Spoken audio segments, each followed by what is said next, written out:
Hello guys, সকলোকে 2025 চনৰ গুণোৎসৱৰ দ্বিতীয় ফেজৰলৈ মোৰ ভিডিঅ' যোগেদি সকলোকে স্বাগতম জনাইছো আৰু আপোনালোকৰ মাজলৈ আইছো গুণোৎসৱৰ নতুন ভিডিঅ' হয় এয়া আমাৰ মাজত উপস্থিত আছে আমাৰ বহিমূল্যায়ক আমাৰ বিদ্যুৎ বিকাশ শইকীয়া ছাৰ আৰু এখন বিদ্যালয় আছে নিকৰি বটল এলপি স্কুল আৰু এই নিকৰি বটল এলপি স্কুল হৈছে গোলাঘাট ডিস্ট্ৰিক্ট পশ্চিম শিক্ষা খণ্ডৰ বোকাখাতৰ অন্তৰ্গত এখন বিদ্যালয় বটিকা ফ্লাই ক্লাষ্টাৰ গতিকে গুণোৎসৱৰ সমগ্ৰ পৰিৱেশটো আপোনালোকৰ আগত দাঙি ধৰিব বিচাৰিছোঁ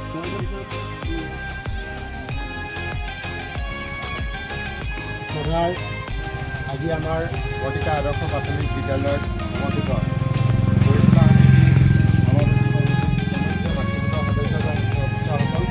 শিক্ষাগুৰুসকল উপস্থিত অভিভাৱকসকল মৰমৰ ছাত্ৰ ছাত্ৰীসকল আৰু স্থান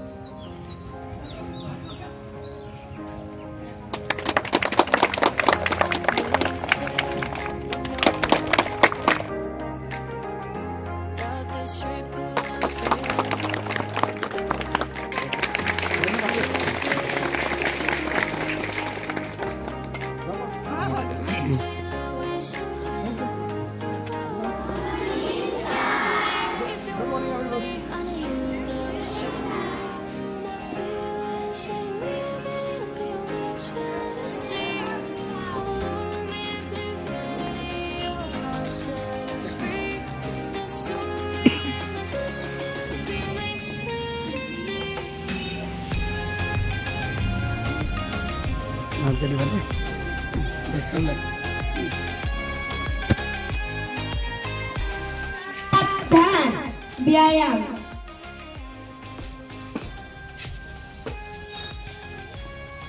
नमस्कार মোৰ নাম শ্ৰী গৈছেগৰ মাঝি ব্যায়াম দিন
মই আজি দিনটো তাত পৰ্য দিম আজি ইংৰাজী 2025 চনৰ জানুৱাৰী মাহৰ 22 তাৰিখ আৰু অসমীয়া মাঘ মাহৰ 8 তাৰিখ আজি বুধবাৰ ৱেডনেছডে আজি দিনটোৰ শব্দ হ'ল ব্ৰহ্মা বৰে আৰম্ভ হোৱা এবিধ ফলৰ নাম হ'ল বগৰী বৰে আৰম্ভ হোৱা এটা জন্তুৰ নাম হ'ল বাঘ বৰে আৰম্ভ হোৱা এটা চৰাইৰ নাম হ'ল বগলী বৰে আৰম্ভ হোৱা এটা ছয় তিনি গুণ 18 ছয় চাৰি গুণ 24 ছয় পাঁচ গুণ 30 ছয় ছয় গুণ 36 ছয় সাত গুণ 42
Flood is a national disaster caused by heavy and continuous rainfall in a place for a long time. Our area is flood-prone area. We face the problem of flood almost every year. It affects the mankind severely. We should make the people aware about do's and don'ts during the flood time so that we can minimize its effect. That's all for today. Thank you. Have a nice day.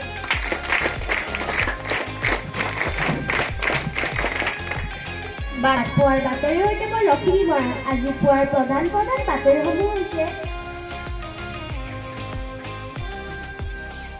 অসমৰ কিছু জিলাত অনুষ্ঠিত হোৱা দ্বিতীয় পৰ্যায়ৰ গুণোৎসৱৰ আজি তৃতীয়টো দিন। কাজিৰঙা ৰাষ্ট্ৰীয় উদ্যানৰ ভিৰ কৰিছেহি দেশী বিদেশীৰ পৰ্যটকে। গোলাঘাটৰ যোগীবাৰীৰ বিলত বিভিন্ন পৰিভ্ৰমী চৰাইৰ কল্যাণ। এতিয়া খেলৰ বাতৰি। BCCIৰ সচিবৰ পদত নিৰ্বাচিত প্ৰথম গৰাকী অসমীয়া দেৱজিৎ লট শইকীয়া। ধন্যবাদ। পৰিষ্কাৰ পৰিচ্ছন্ন হৈ আহিম। বিদ্যালয়ৰ চৌহদ, ঘৰৰ চৌহদ পৰিষ্কাৰ পৰিচ্ছন্ন কৰি ৰাখিম। বিদ্যালয়ৰ নীতি নিয়ম মানি চলিম। শিক্ষাগুৰুৱে কোৱা প্ৰতিটো কথা মনোযোগেৰে শুনিম। সৰুক মৰম কৰিম।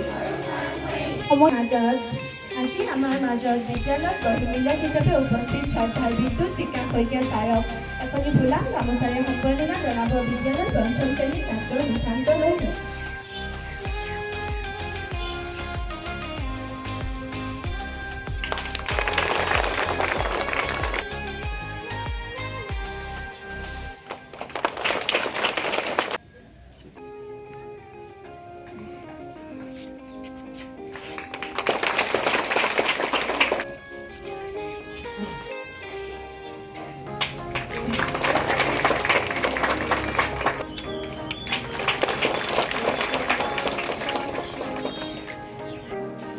আপুনি লগতে হেল্প কৰি দিব।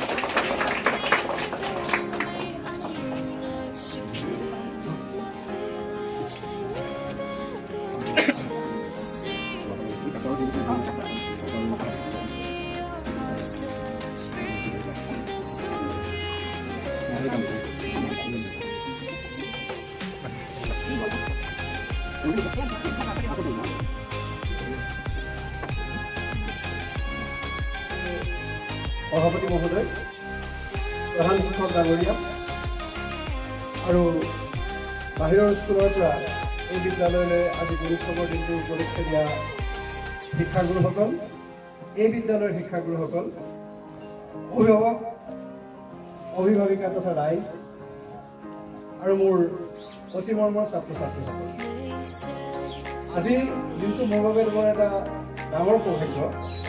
এইফালে মই প্ৰায়ে গৈ থাকোঁ, আজি 2017 চনৰ পৰা এফালে গৈছোঁ তাৰমানে গুণোৎসৱলৈ যাওঁ, কিন্তু এই স্কুলখনত সোমাবলৈ মই সুবিধা পোৱা নাই। এইবাৰ সেই সুবিধাটো পালোঁ আৰু আহি মোৰ এনেকুৱা লাগিছে এই মুহূৰ্তত মই এখন ফুলনিত গৈ আছোঁ আৰু এই ফুলনিৰ যিবিলাক ফুল আপোনালোকে সকলোৱে দেখি আছে জাতিষ্কাৰ হৈ ফুলি আছে, আৰু তাৰ বাবে মই এই ফুলনিখনৰ যিসকল মালিক তেখেতসকলক মই কৃতজ্ঞতা জ্ঞাপন কৰিছোঁ আৰু মই সকলোকে তেখেতসকলৰ প্ৰতি এটা হাত চাপৰি আমাৰ শিক্ষাগুৰুসকলক অভিনন্দন জনাবলৈ মই অনুৰোধ জনাইছোঁ। আমাৰ যিসকল শিক্ষাগুৰু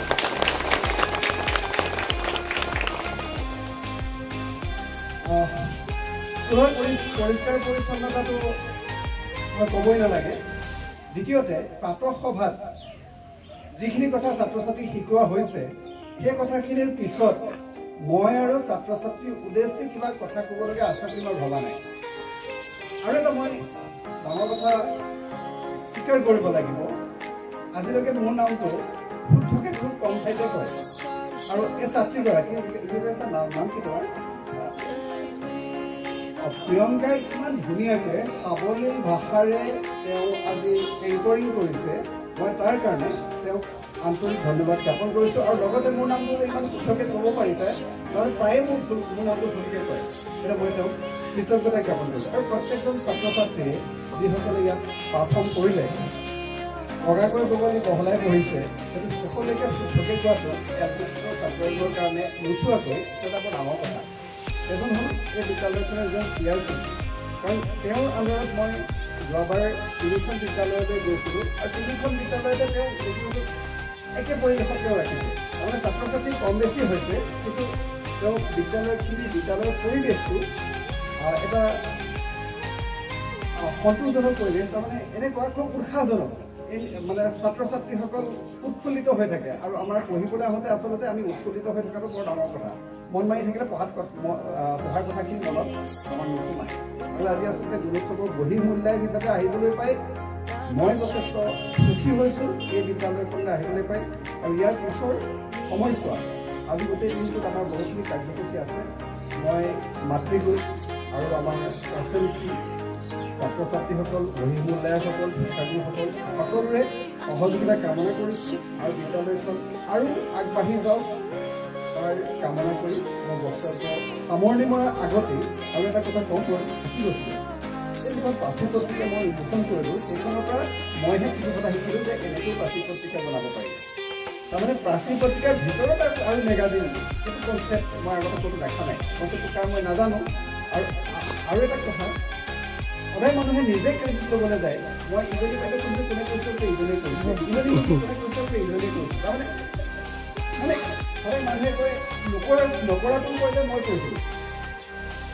মই দেখিছোঁ বেলেগ ঠাইত ক'ৰবাত যাওঁতে দেখিছোঁ যে এইটো কোনে কৰিছিলে, ভাল কাম যদি হয় সদায় মানুহে নিজে ক্ৰেডিট লয় যে মই কৰিছিলোঁ, কিন্তু তেখেতসকলক দেখিলোঁ এইটো কোনে কৈছিলোঁ যে বাইদেউ কৰিছিলে, ইজনী কিন্তু এইটো কোনে কৰিছিলোঁ যে বাইদেউ কৰিছিলে। তাৰমানে আচলতে তেখেতসকলৰ এই যে স্কুলখনৰ উন্নতিৰ মূল যে আমি কৰিছিলোঁ যেতিয়ালৈকে থাকিব তেতিয়ালৈকে এটা শিক্ষানুষ্ঠানৰ প্ৰগতি সকলোৱে যোৱাটো আৱশ্যক।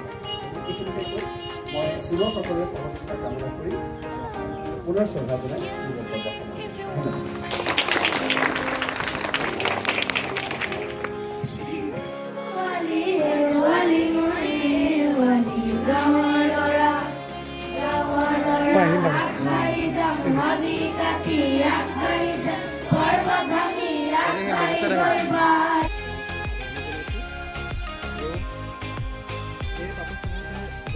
অনুষ্ঠিতকৈ আমি অৱৰ্তনা অনুষ্ঠান আৰম্ভ কৰিবলৈ লৈছোঁ। অৱৰ্তনা অনুষ্ঠানত আৰম্ভ কৰিবলৈ লোৱাৰ আগতে মই বহি মূল্যায়ন মহোদয়ক স্বাগতম জনাইছোঁ। আমাৰ বিদ্যালয় পৰিচালনা সমিতিৰ সভাপতি সদস্য তেওঁক আমন্ত্ৰণ জনাইছোঁ। লগতে আমাৰ মাতৃভাষাৰ